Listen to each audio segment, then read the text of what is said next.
Today, we're confronting the Chinese government's systematic persecution and detention of the Uyghur and other Turkic Muslim populations in Xinjiang, a province in western China. While the Uyghur community, a Muslim minority group of approximately 12 million people, has been targeted by the Chinese government for years, we've seen in recent times a deeply unsettling increase in this behavior and in their efforts to erase the community's ethnic and religious identity. The Chinese government is using sophisticated social and technological surveillance systems in order to control everyday aspects of Uyghur life, crack down on expressions of identity, and detain well over 1 million people. To put that in context, that means at least 1 out of every 12 Uyghurs in Xinjiang has been detained. Men, women, the elderly, the young. Newly leaked Chinese government documents suggest that ordinary acts such as praying or traveling out of the country could be enough to result in someone being put in detention. We may not know the exact details of what is happening in each detention center, but the first-hand reports from detention are terrifying. Former detainees talk of political indoctrination, torture, forced labor, and even deaths in custody. Perpetrators usually find some rationale for their crimes. In this case, the Chinese government claims to be fighting terrorism or eradicating poverty. But these goals cannot possibly be reached by the systematic persecution of the Uyghur population. Our panelists here today have worked tirelessly to get information from Xinjiang, and they have shared how the Chinese government is undertaking a criminal campaign of persecution. China's systematic campaign against the Uyghur population is characterized by mass detention, forced labor, and discriminatory laws, and supported through high-tech manners of surveillance. There are reasonable grounds to believe that China is responsible for committing crimes against humanity. It is important to recall that crimes against humanity were born out of the experience of the Holocaust and were first prosecuted at Nuremberg. Every government has committed to protect their populations from crimes against humanity. In this case, there's a reasonable basis to believe that the Chinese government is failing in this regard, and they are committing the crimes against humanity of persecution and imprisonment or other severe deprivation of physical liberty. Our museum stands as a reminder that how we confront atrocities can send a message to persecuted groups around the world, as well as to potential perpetrators. Join me in giving a round of applause to the Uyghur activists. They are heroes. Thank you. They are paying the price by speaking out, and thankfully they're not being silent. It's silence that kills more people than anything else. We need to speak out, and we need to speak the truth. The release of leaked PRC government documents further confirms the human rights crisis in Xinjiang.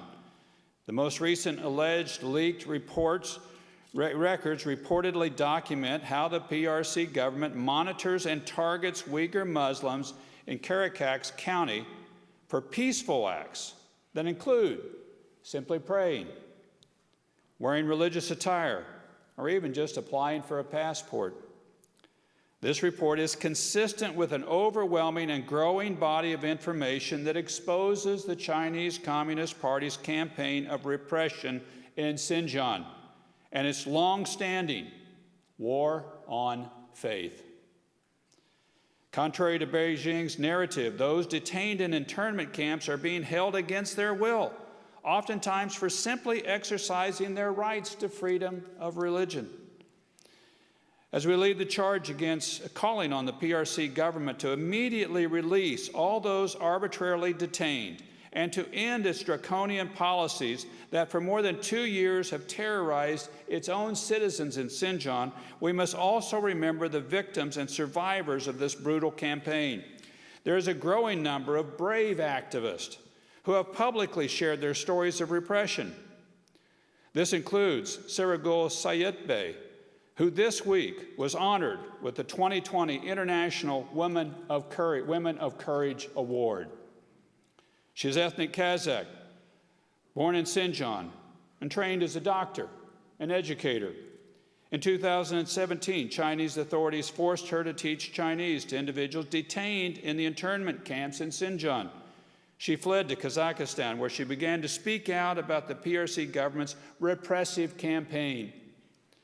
We honor her and the countless others, several of whom I have mentioned are here tonight, for their tireless efforts to reveal the truth about the PRC government's actions in Xinjiang. As we all know, religious freedom violations are hardly the only human rights abuses that the Chinese government is perpetrating in Xinjiang and elsewhere. But when a country doesn't respect the right to freely practice one's faith and beliefs, we often see other rights threatened and abused as well.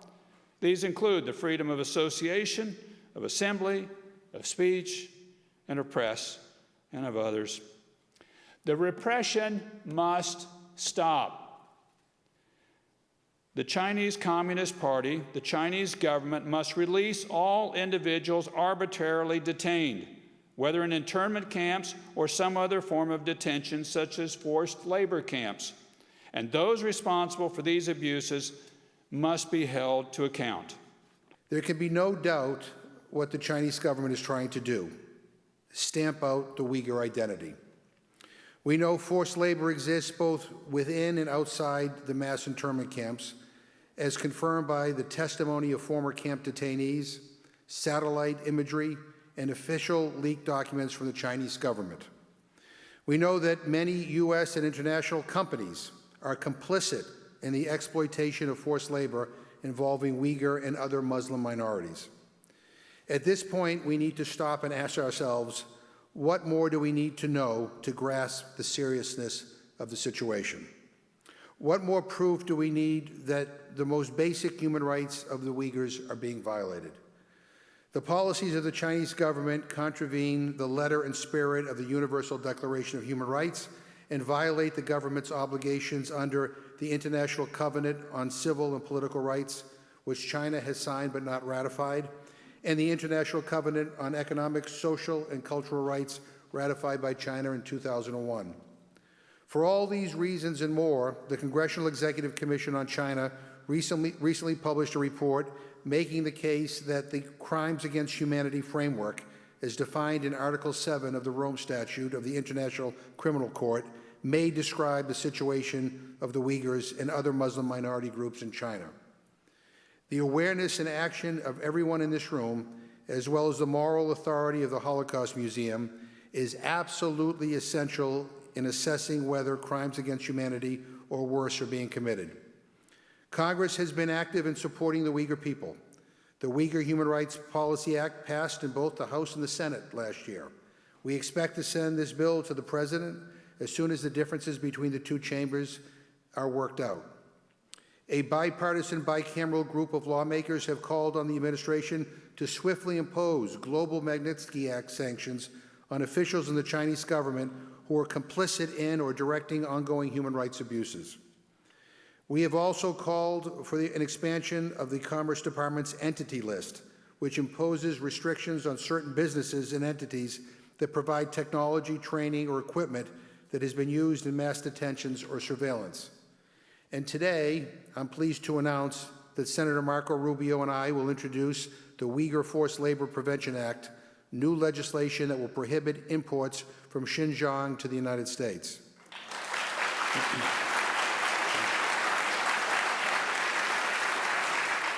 I am a survivor of the Holocaust and a volunteer at the U.S. Holocaust Memorial Museum. Sadly, the Holocaust did not spell an end to prejudice and hate or to mass atrocities and genocide. I deeply appreciate the work of the U.S. Holocaust Memorial Museum and the Simon Scott Center for the Prevention of Genocide to call attention to new threats to the lives of minority populations like the ones faced by Uyghurs in China, and to remind the world of the solemn pledge made after the Holocaust, never again. I was born in Nazi-occupied Netherlands, and I'm only able to stand before you today because a Dutch-Indonesian family and their Indonesian Muslim nanny risked their lives to rescue a 9-month-old Jewish baby. Tole Madna, the 3 Madna children and their nanny, Mima Saina, cared for me and protected me from the Nazis for 3 long years. They shared their meager food allowance with me because I did not legally exist and was not entitled to ration coupons. They made sure that I did not ever come near a window for fear that passers-by might see a very different-looking child. I slept in Mima's bed, and she kept a knife under her pillow, vowing to kill any Nazi who might try to come and get me. But what I remember most is being surrounded by love and laughter. My sisters Eva and Leah did not share my good fortune. They had been entrusted to a different family, but were betrayed and denounced to the Nazis and killed in Auschwitz. They were 7 and 5, 2 of 1.5 million children killed during the Holocaust. People asked Tole Madna why he risked the lives of his family to take in a Jewish baby. His response was a simple, "What else was I to do?" And I wanted to start, Aleem, with a question for you, just to help the audience understand a little bit more about who the Uyghur people are and what has been the history of your experience in China. We noted that in recent years, the situation has been deteriorating, and be grateful if you could just explain a little bit about your community and its experiences. The Uyghur people are one of the oldest Turkic peoples who have lived for at least 2,000 years in Central Asia. Uyghurs established cities-states, kingdoms, even empires in their more than 2,000 years of existence. Uyghur people believed in different religions, such as shamanism, Manichaeism, Nestorian Christianity, Buddhism, and around the 10th, 11th century, Uyghur people accept Islam as the Arabs conquered Central Asia because of that influence. And Uyghurs have its own very unique language, culture, and religious beliefs unique to its own. China used different approaches, carrot and stick, soft and hard, hard line, soft line, whatnot, up until 2016. Then the Chinese government moved Chen Quanguo, who was the party secretary of Tibet, who pacified Tibet, basically. He was moved to the Xinjiang Uyghur Autonomous Region as a party secretary of the region, who initiated this whole internment camp strategy. Locked up anywhere from 1 to 3 million Uyghurs, Kazakhs, Kyrgyz, Uzbek, these indigenous populations, and then start this whole, what many Uyghurs call as cultural genocide or ethnic cleansing, this kind of policy. So the situation turned to extreme after Chen Quanguo became the party secretary in August 2016. Thank you so much, Aleem, for that incredibly succinct kind of overview. Jessica, Aleem talked about how since 2016 there's been a rapid increase in the level of surveillance and detention, and that's something that you've been working on. And I was wondering if you could comment a little bit on what the Chinese government is monitoring and why, and what are some of the techniques that are being used? Thank you again for having me here tonight. We've heard already some of the techniques. I'll start with those. Those are what get reported on a lot because they're very sexy, right? Facial recognition, people being tracked either through their phones, right? You have a tracking device you carry with you all the time. Trackers being put on people's cards. Sometimes there's even QR codes that the police will scan on people's doors so that they can get information about them before they even walk inside. But we should all be really cognizant of the fact that there's also a lot of old-fashioned analog human surveillance happening all of the time. And that's not just police patrols or people going to check on your house. These are top-down, very organized efforts to send cadres to live in people's homes, to visit villages, to report on what's happening there. There are efforts to have family members speak out and denounce each other, which is incredibly painful. So the tech aspect is really interesting and gets a lot of reporting and is disturbing in its own way, but we should also remember that there are these very old-fashioned human surveillance techniques which are also very damaging to people. In terms of what they are monitoring, we've also heard a little bit about that tonight. Some of it is religious and cultural behavior, so if people are praying or fasting during Ramadan or wearing certain clothing, that might be something that is monitored. But there's also, again, a lot of things that don't really have anything to do with any of those things. There's a really great list that Human Rights Watch helped put together that was published by Foreign Policy a year or two ago that I recommend people look at. It includes things like owning a tent. These are the sorts of things that can get people, flagged as suspicious and potentially detained. And in terms of why, I think in many ways there's really no satisfying answer to that question at the deepest level. Why does anybody do something like this? But fundamentally, it is trying to identify markers of Uyghurness, because those in some way, the Chinese Communist Party feels that those are in some way an existential threat to itself and to its ability to function as the sole force of authority in its citizens' lives. So mass extreme control of a population, and as you've said, with an intent to actually just eliminate expressions of cultural identity. One of the ways that they've been doing that is through actual detention. And the Chinese government has stated that they have established re-education camps, vocational training centers. Adrian, you're one of the few people that has actually accessed documents, been able to look at some of the thinking behind the Chinese government's policies. Can you comment a little bit on the detention centers, what you understand the conditions to be, why you believe that they've been established, and what you've been able to derive from those papers? Yes, so the internment campaign of detaining large numbers of Uyghurs and other Turkic minorities into camps is really what distinguishes what's going on in Xinjiang from what China has done in other minority regions, including Tibet and other Tibetan regions. It also distinguishes it from the Cultural Revolution because it's the probably largest targeted internment of an ethno-religious minority since the Holocaust, basically. And so the internment campaign has established an estimated 1,000 to 1,200 internment camps all over the area. They are of different types. And we have witness accounts that describe different conditions.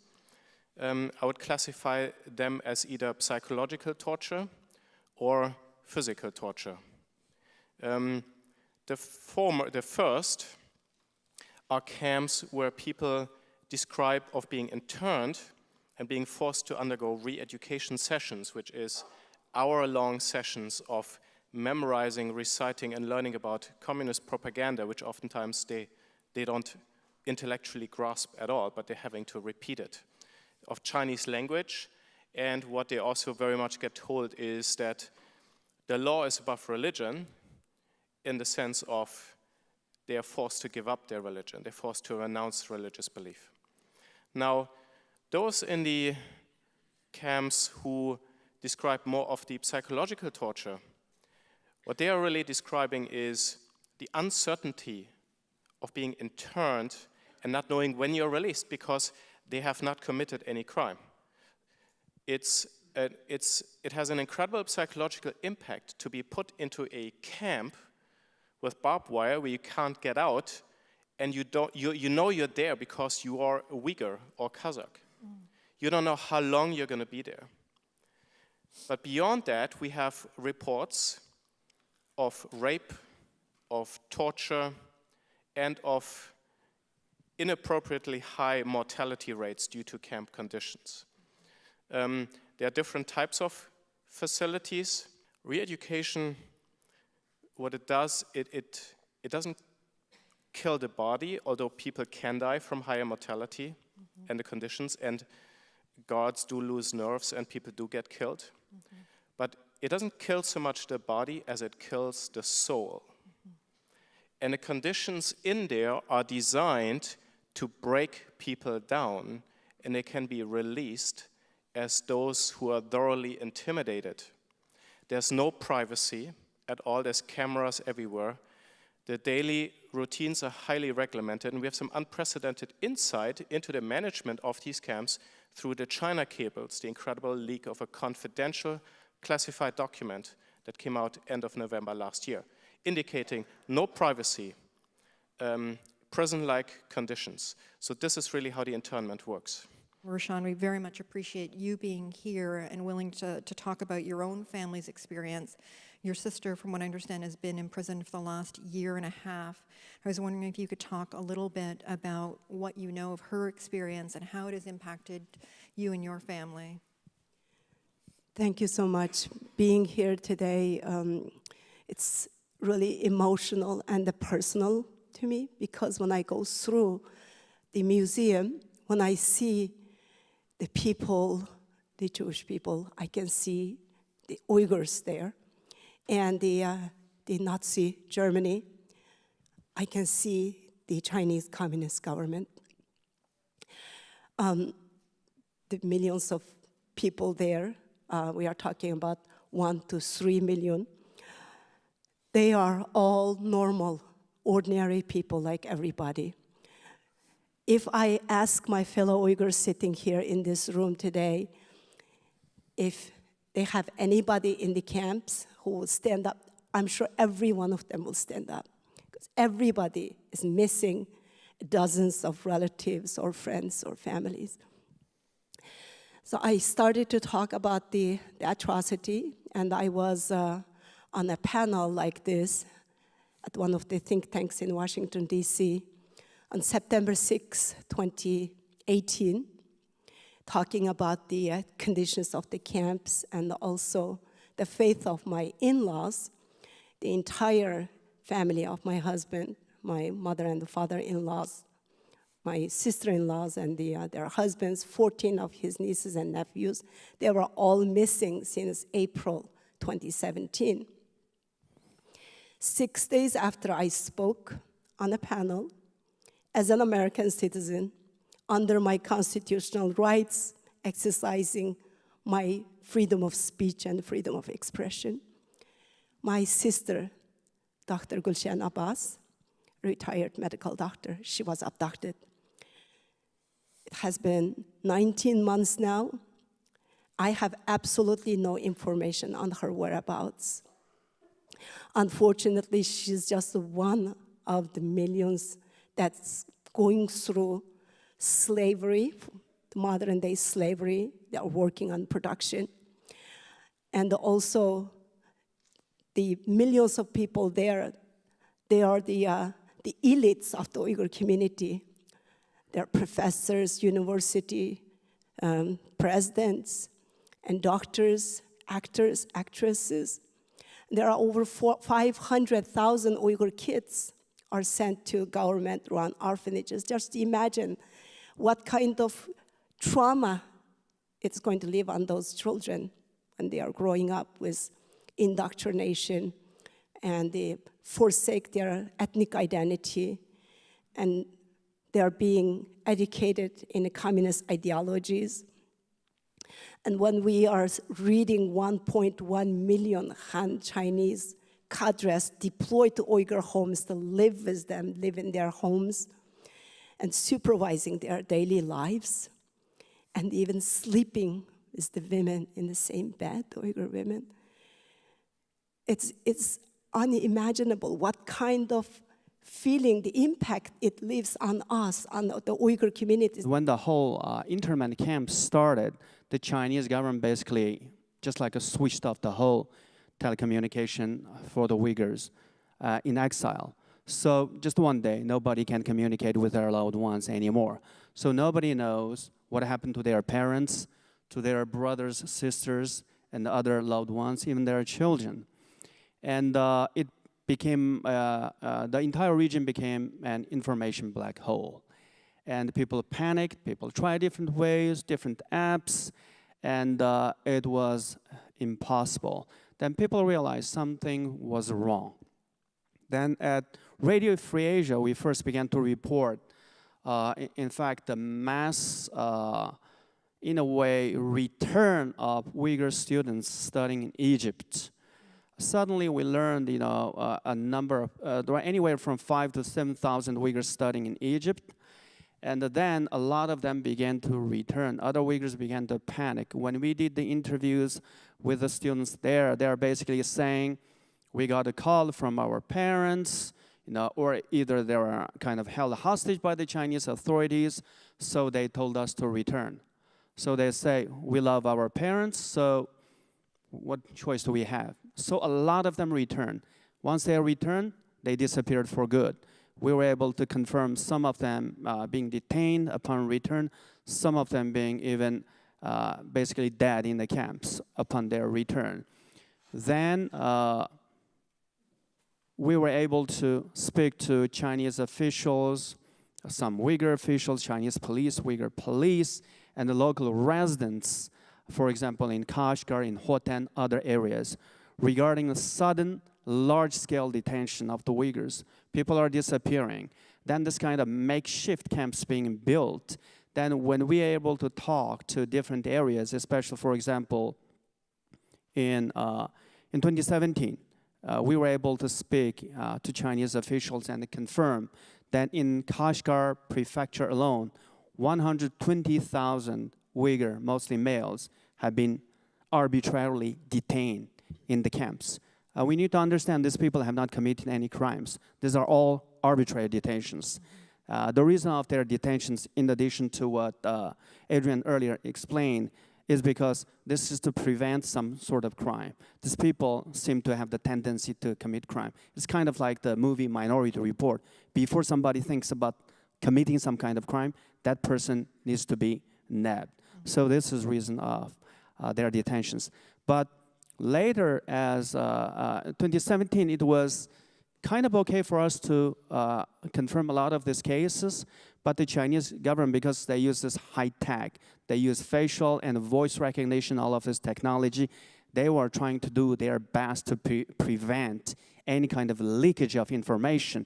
When the international community started to pay attention, especially became an issue in 2018 at the UN level, 2019 it became such a big issue. So we don't have reporters or stringers in China anywhere. Our primary method of finding out what's happening is through calling.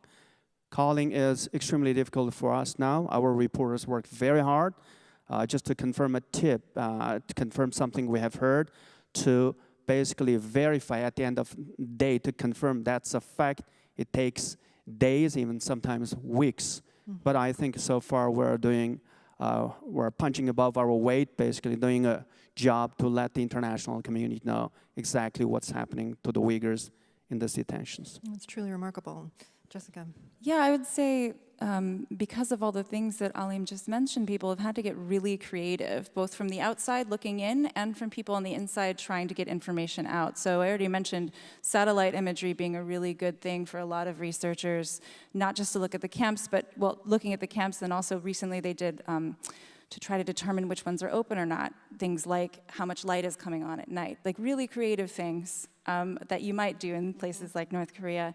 But people there too have found really creative ways to try to get the word out. As Ali mentioned, WeChat's been weaponized. It no longer, even if you can contact your family members, you can't say anything because it's used as a monitoring tool. But people are finding ways, such as there's these heart-rending videos that were put up on the Chinese version of TikTok, where they were silent videos and they were just Uyghurs beating their heart along to music. And they didn't say what they were doing, but it was very clear why they were doing it. Those get shut down once the government finds them, but people keep trying to find ways. And again, to go back to this earlier point where the digital is where our focus is, but people are now having to go back to these really analog ways of trying to get information out of this closed society. There's reports of people sewing letters into their coats and wearing their coats abroad and then giving the letters to people. So that's where people are being pushed backwards to because surveillance is so intense. We've had 3 sets of leaked documents. The first leak was the Xinjiang papers published by the New York Times. And there, the person who leaked the speeches of Xi Jinping and other documents obviously must have been a somewhat higher up official in the hierarchy. Might even have been a Han Chinese, but could have been a Uyghur, we don't know. Apparently wanted the truth to get out and the Chinese government in Beijing to be held responsible. That was the motivation for the leak, as published by the New York Times. The China cables and the Karakash list documents were leaked by the same source. And again, it was somebody who essentially was willing to risk their lives, even though we don't know anything about their identity, except it came from Xinjiang. And there must be a cry of what is bottled up and, as Alim said, locked in through a digital iron curtain. A cry, these people want the world to know what's going on. And they're willing to risk so much for that. And I don't know what it does. I mean, BBC, CNN, others, they translate these reports into Chinese, and then I think they do get filtered back through various ways and being copied, even if CNN should be blocked. And what a lifeline there must be, that they can somehow, in some way, despite these unbelievable restrictions, unprecedented digital police state restrictions, they can somehow get a word out.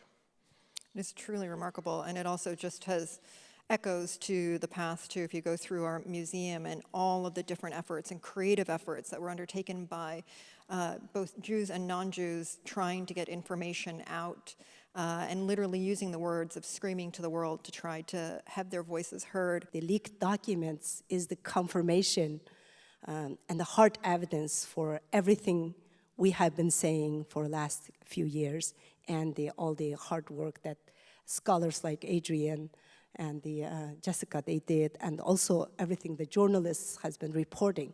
So now we have hard evidence on our hands, and we are talking about what's happening to our relatives and our people in East Turkistan, but still we are not being very successful in getting our family members released. The leader for the Uyghurs in diaspora, the president of the World Uyghur Congress, Mr. Dolkun Isa, his mother was detained and died in the concentration camps, and he found out from Radio Free Asia reports. And recently, the Chinese propaganda media, the Global Times, attacked myself for spreading the rumors, and my organization, and also Mr. Dolkun Isa. While they were releasing those propaganda videos, he found out that his father, who's over 80 years old, he passed away. And what a way to find out your loved ones. But there are so many people here, sitting here, and all the Uyghurs in diaspora. They have no idea their detained family members are still alive, knowing the terrible conditions of the camps, and people are not getting enough nutrition, and now the novel coronavirus being threat, and people are facing starvation. The regular people in East Turkestan facing starvation. So what's happening to the millions of people in the concentration camps? So basically, the option given for Uyghur people today by the Chinese totalitarian communist regime is either you give up your identity, you live like a Han Chinese, or you die in the camps as Uyghurs while we are making you work on forced labor. It's very frustrating as a family member of somebody who's in the camp for the past 19 months. China is now unhinderingly moving into the long-term plan that they had from the beginning, I believe, and it's shifting away from the camps. So while we had a lot of people in camps being built and camps growing, that's an easy thing to be outraged about. That's an easy thing to actually bring to United Nations and other places, in people locked up in internment camps. China, now we are late in the game, and China is moving away from that. China is now releasing people by determination. Many people are being released, and the Karakash list leaked document also proves a large share of release of people into what? into the unfreedom of a sophisticated police state, largely involving forced labor. The Chinese government already started to demonizing Uyghur people with false narratives and the disinformation, making the Chinese general public believe that the Uyghurs are backwarded, they are violent, they are uneducated, uncivilized people. Therefore, because of the information blockade, and also the Chinese government is only basically on the Chinese media, what the people see is what the Chinese government wants them to see. So the general public don't really know what is happening to Uyghur people because social media are not free there, and they cannot have the free internet access.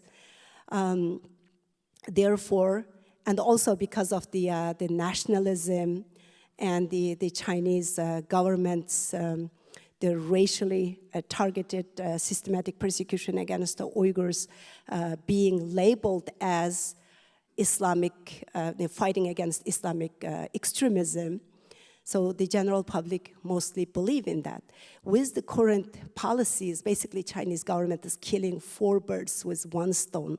This crisis is not going to be solved by politicians and businesses and companies being driven by leaked documents. This can only be driven by humans who care about the fate of their fellow humans. Our commitment as an institution is to not be silent. We all benefit from the existence of the Uyghur community, from the rich culture, the history, and we will continue to stand in solidarity with your community. I want to sincerely thank our panelists for taking the time to join us tonight. I'd like to thank Aleem and Rashan for speaking as well on behalf of your communities and in your own personal capacities, the Holocaust survivors who are in the room, the Uyghur community that is here. I'd also very much like to thank the Holocaust Museum staff. This has been a whole of institution effort, and I truly commend our entire team for the work that we've been doing and that we will continue to do on behalf of the Uyghurs. And as I said, we endeavor to not be silent in the face of the commission of these large-scale crimes against humanity. Thank you for joining us this evening.